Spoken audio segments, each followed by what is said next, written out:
À la mort de mon père, l'un des anciens travailleurs de M. Michaud m'a donné une terre que l'on a cultivée pour nourrir notre famille de 8 enfants et une veuve. Mais après cela, la douleur quand nous avons construit pour valoriser cette terre, pour la mettre correctement en valeur, nos efforts ont été vraiment vains.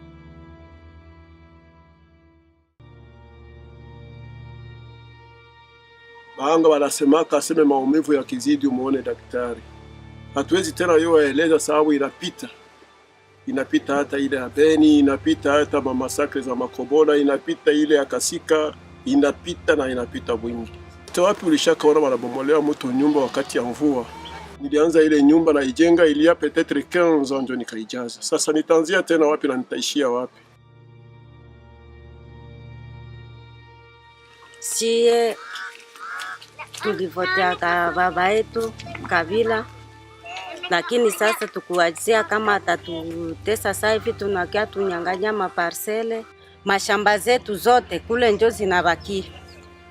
Boba bwana yetu habana kazi, hatujue tutafanya nini, tulishateseka. Kwa ile bulongo ya batate yetu na shetu na tutaitika damu yetu imwangike, hatuwezi itika na sheba tonele mpaka kwa ile niveau.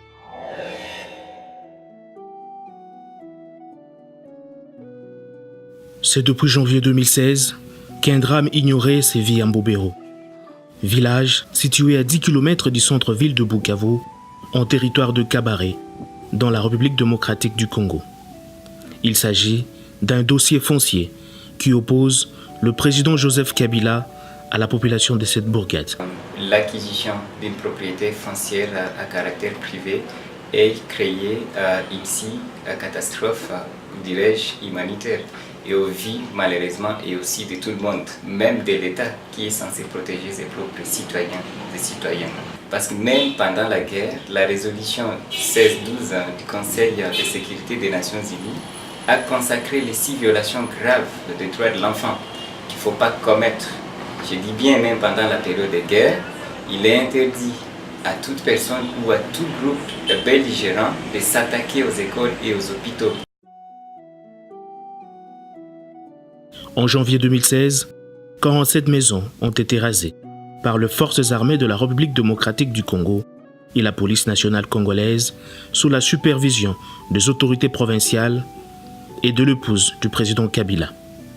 Parmi les 47 maisons démolies, on a eu à déplorer la destruction méchante d'un centre hospitalier moderne, chassant les malades dans diverses directions sans aucune assistance médicale. Tukwa mkazi ilikuwa vipande ya saine, sawa kazi ya kawaida mkongomani. Tukaona ba polisi banapita na gari zao sawa vile kawaida.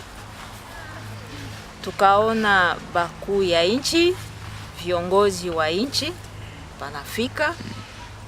Tukaona mama Olive Lembe, njo mama wa kwanza wa nchi.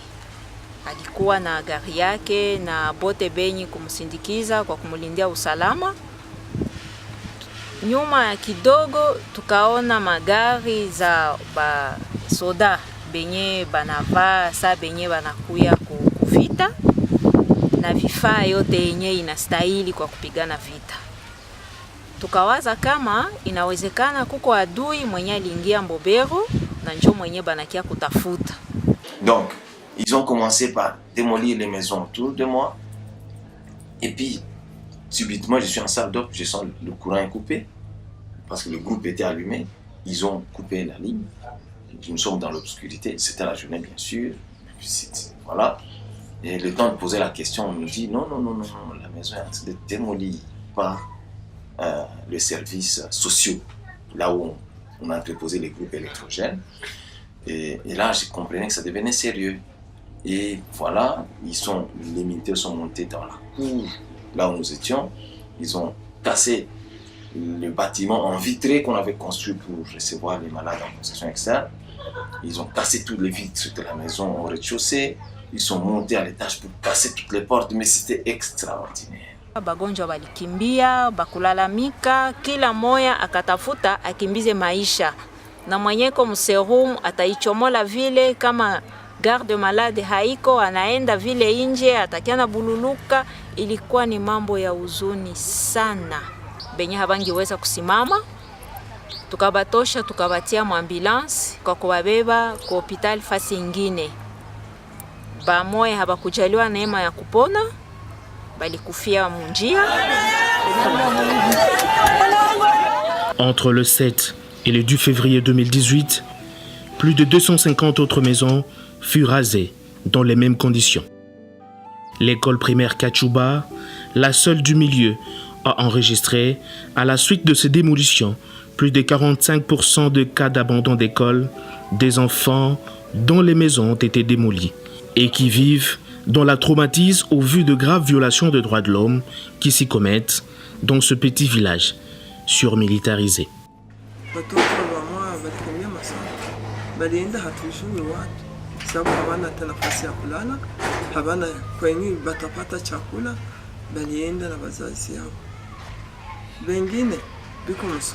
na haliko biko découragé, biko traumatisé, biko tu msoma, lakini hatutumaini kupata alama sawa miaka ingine, sababu batoto biko traumatisé.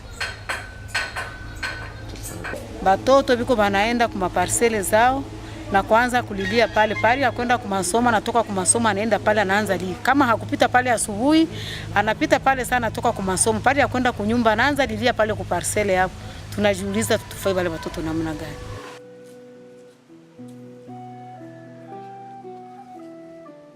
Si on a un centre pour aider les filles qui n'ont pas étudié, les mamans aussi. Ce que je peux me rappeler qu'il y a 3 de mes mamans qui étaient enceintes et qui vivaient à Kachuba. Ils ont eu les maisons démolies et ne viennent plus. Nombreuses de nos filles sont dispersées et ne viennent plus. Alors là, ça nous affecte aussi. Par exemple, la petite Evelyne qui a perdu sa maman, elle venait ici. Quand sa maison était détruite, l'enfant était disparu, on ne savait pas. C'est plus tard qu'on a su qu'elle était pourchassée de sa maison. Alors tout ça, ça nous amène beaucoup de soucis. Et ça donne aussi la conséquence sur notre œuvre d'éducation ici en Europe. Plus de 2500 personnes, dont de nombreux enfants, vivent aujourd'hui dans des conditions difficiles. Et pire encore, sans la moindre assistance. Wakati alinunulia nani? Na kama alinunua alikuta watu hawakuwake ndani, na kama walikuwa ndani eski aliuliza walifikaka mole na muda gani? Jo ile nilikwambia ya cœur d'un parent. Il a fallu basi kwanza ukinunua hata uko tu particulier utauliza hawa watu ebiko ndani aliingia kwa mwai. Na utaongea na habiko bilulu. Wala kama inakupendeza utamwambie bwana mtoke hapa ni kwa nifurahisha nitabafanya hivi na hivi na hivi. Mnaongea trebia iko kinyama sawa hii tunatendewa. Mimi yangu kwanza yenye iko cadastre coutumière. Ni cadastre yangu ilipita mu 1996. Tu t'imagines mtu wa 2013 akiniambia yeye ndio anakuwa ya droit par rapport à 1996.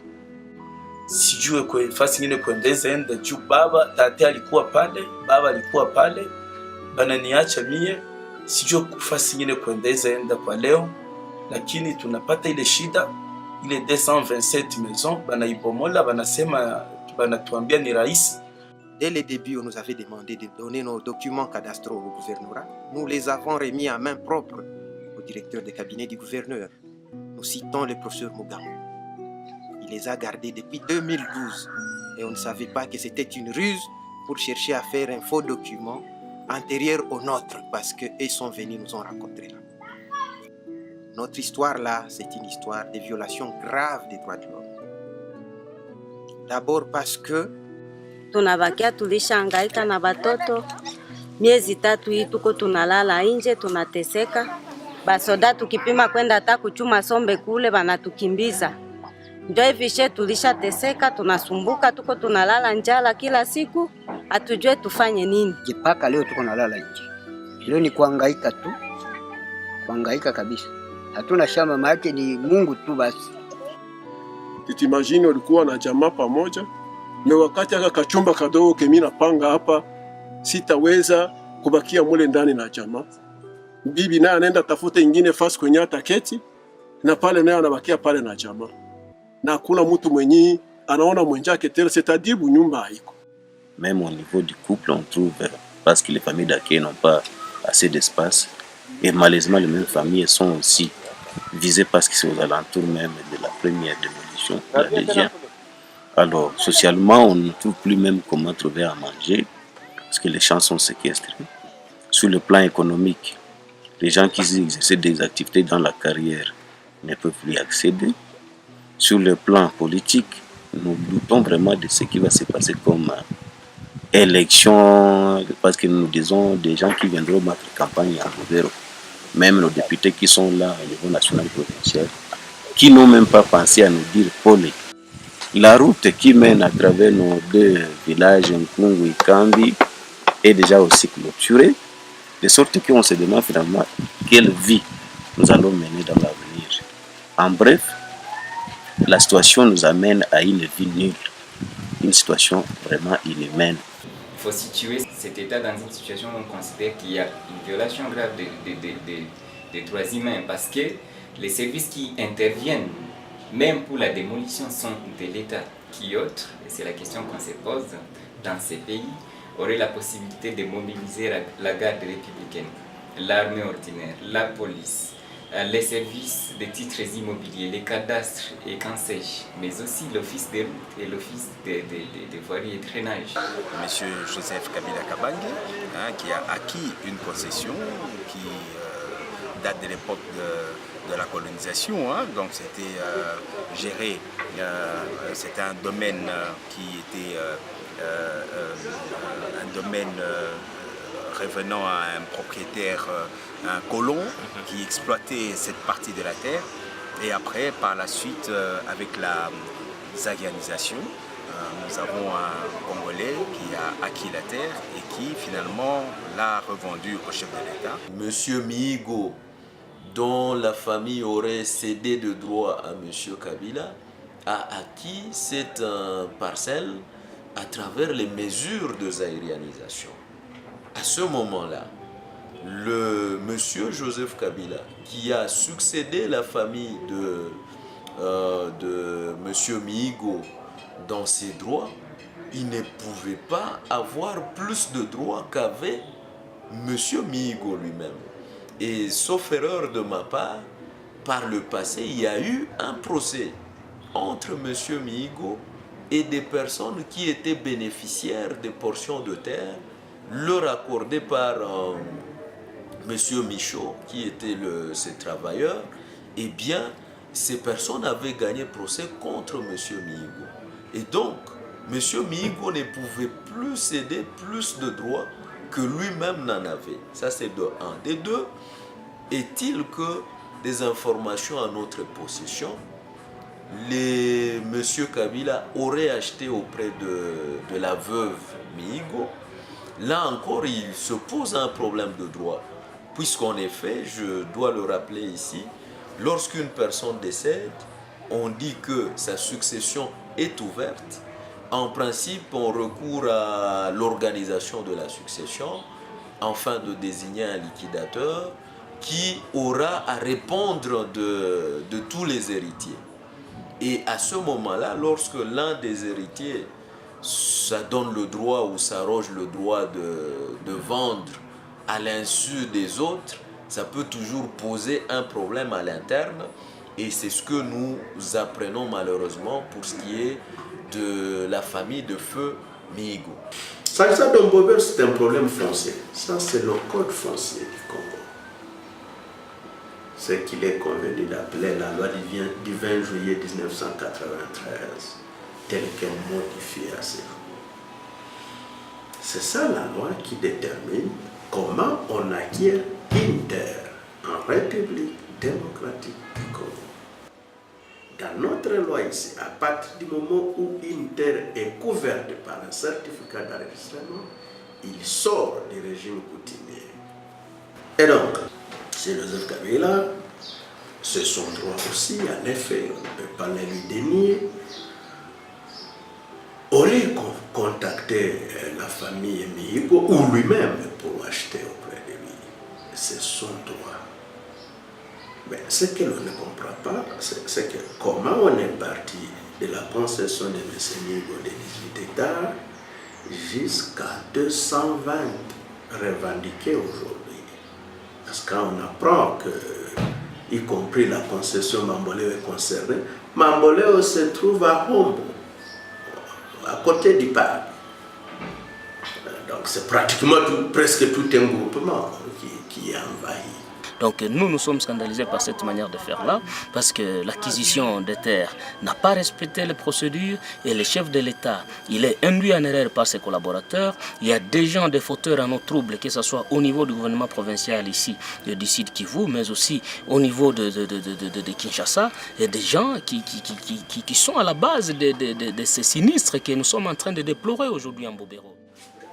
On s'était posé la question, où était l'urgence? Où était l'urgence d'en arriver à ça? Entre 2016 et 2018, aujourd'hui, il n'y a rien de concret qui a été posé.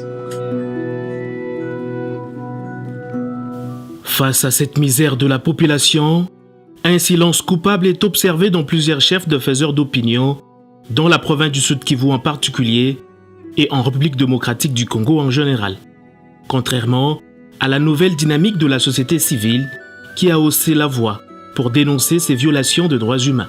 Depuis 2016, nous sommes très engagés sur ces combats. Nous avons fait de ces combats notre combat à la nouvelle amnistie civile, tout simplement parce que nous avons été scandalisés, nous avons été révoltés par les degrés de la cruauté, les degrés de la méchanceté humaine. Et ce qui se passe de ce côté là-bas ne pouvait pas nous laisser indifférents. C'est ainsi que nous avions décidé, depuis février 2016, d'accompagner cette paisible population d'Mbobero.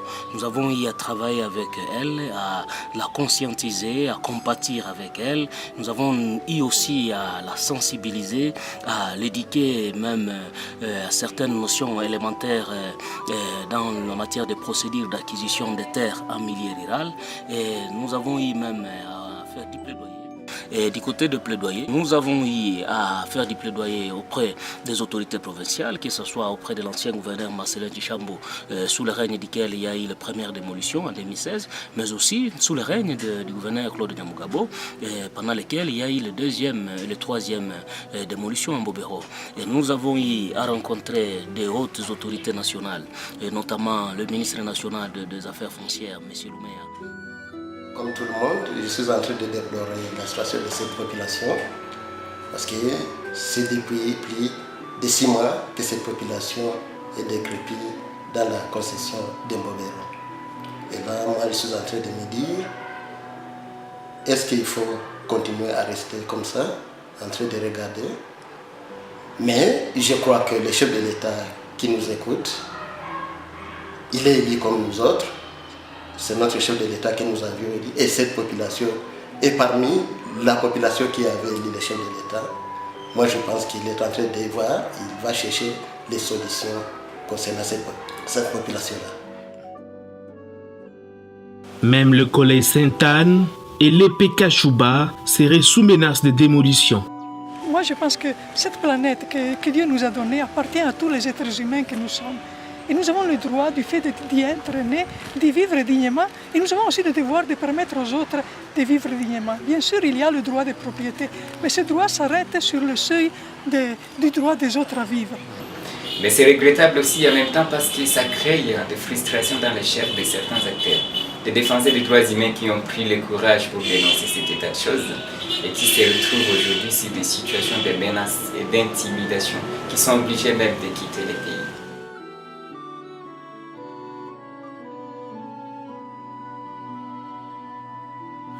Des solutions préalables sont envisagées pour mettre fin à ce calvaire. Tutalomba sasa leo wakuu wa nchi warudilie bakamate tena zamiri, baangalie ile population yenye iko nasumbuka, angelirudia tena ajulize population sasa itaenda wapi kwa sasa. Population inakawia pale, itaenda sasa wapi? Tujue inafanyika Mbobero ni genocide. Ile ni genocide inafanyika Mbobero na ni crime contre l'humanité. Hakuna maneza itolere sur le plan international, c'est condamnable. Beaucoup, donc notre grande principale recommandation se résume à une invitation que nous adressons au chef de l'État, au président Kabila, qui est le père, le garant de la nation, qu'il puisse revenir à des sentiments beaucoup plus humains et qu'il puisse enfin, de compte, accepter de rencontrer les victimes de ces démolitions barbares de Mbobero, parce que dans ces dossiers, tous ses collaborateurs n'ont pas eu le courage de lui dire toute la vérité. Il a été roulé dans la farine par beaucoup de ses collaborateurs et nous pensons que parmi les solutions durables, il faut les rencontrer. Mais au-delà de cela, nous sommes en train de solliciter, de plaider qui est mise en place d'une commission constituée de géomètres réellement indépendants et qui vont s'atteler à la reconstitution des limites. Parce que jusqu'à aujourd'hui, nous sommes en train nous ne parvenons pas à comprendre comment la concession du chef de l'État, vous voyez ici, nous avons l'acte de vente d'IMA signé par le représentant du chef de l'État, Maître Nkoulou, et M. Mihigo Chokola, mais cette concession est de 199 hectares. Curieusement, aujourd'hui, nous sommes très surpris, désagréablement, de constater que la concession du chef de l'État, la concession du citoyen Kabila, ne fait que s'agrandir du jour au lendemain. De 199 à peu près de 200 hectares, nous sommes aujourd'hui à plus de 600 hectares. Nous ne parvenons pas à comprendre c'est par quelle magie qu'il y a cet accroissement, cet agrandissement de cette concession. On peut y appeler à la bonne volonté, si pas au sens élevé de l'État congolais.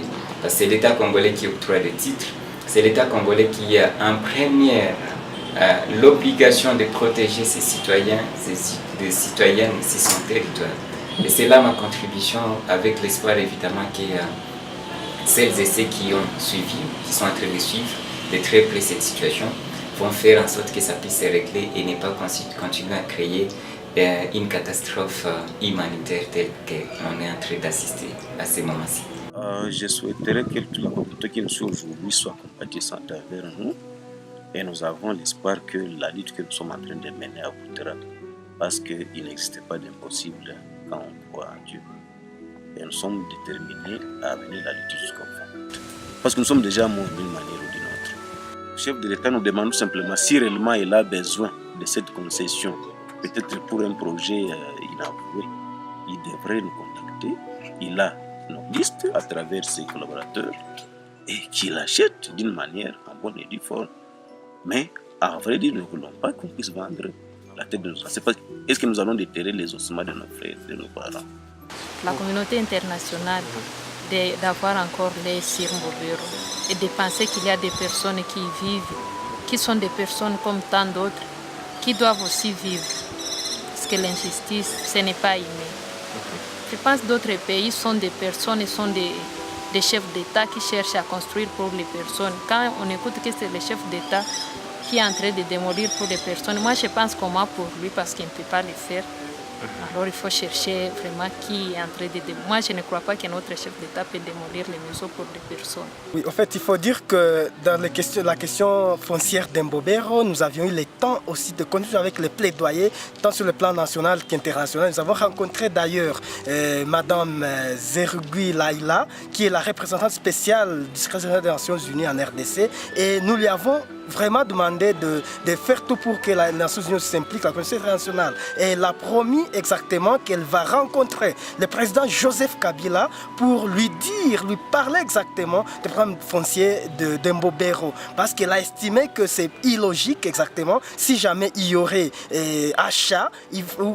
Dans ce sens, il fallait plutôt que Kabila, s'il y a un problème foncier avec ces gens, qu'il soit aussi remis dans ses droits à travers une décision judiciaire, mais aussi, ou peut-être une décision administrative. C'est là qu'elle a dit qu'elle voudrait très bien les rencontrer à Kinshasa pour lui parler exactement des désastres, des problèmes qui sont en Mbobero et pour chercher, n'est-ce pas, une issue favorable, une voie pacifique qui est de continuer à des violations graves et massives des droits de l'homme tels qu'ils se déroulent.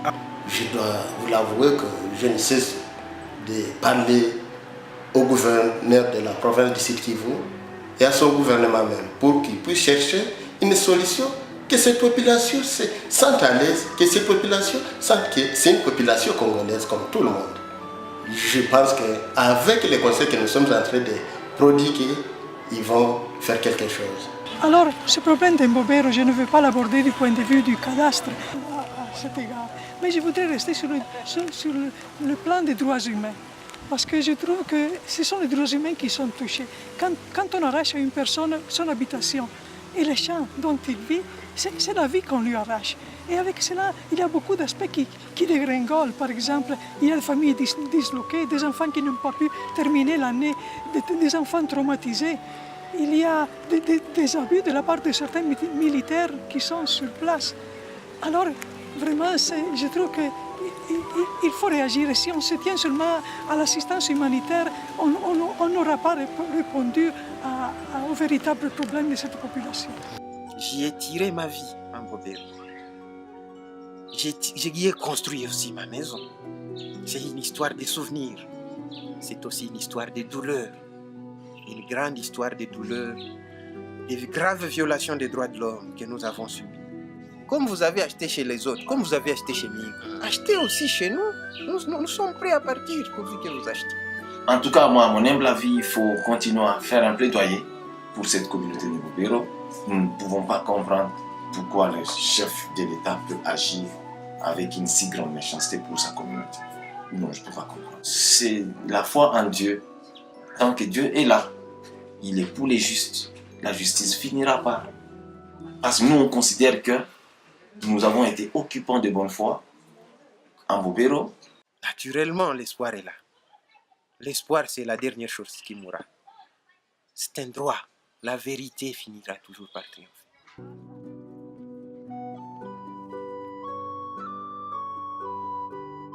L'espoir d'être un jour remis dans leurs droits n'est pas perdu pour cette population de Mbobero.